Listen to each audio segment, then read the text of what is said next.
Cinema Steven here, and this is your review of Spider-Man Across the Spider-Verse, the sequel to the 2018 hit film Spider-Man Into the Spider-Verse. And, of course, with a title like that, you know there is going to be multiverse jumping in this film, just like there was in the first one, and there's no shortage of that. This movie, in my opinion, just to start off, is, I wouldn't say far superior to its predecessor, but it definitely is better. I much preferred this sequel, so if you were a fan of the first one, I've got good news for you. This one's even better. It's better in terms of animation, it's better in terms of story, in terms of voice acting. Just everything across the board is so much better in this movie. And to start with the animation, I had to look up to see what kind of style this was, because it seems like to be their own style of doing it over at Sony Pictures Animation.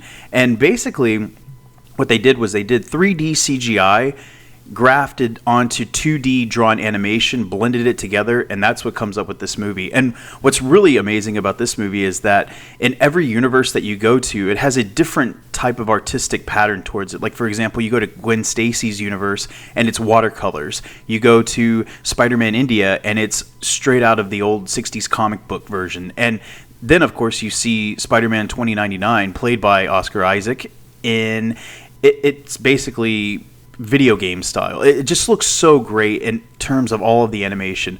That aside, the story, I was really caught up by how good the story was. There's a lot of great twists in this movie, and this is somewhat of a spoiler, but it does end in a massive cliffhanger that makes you want to swing back into the next one.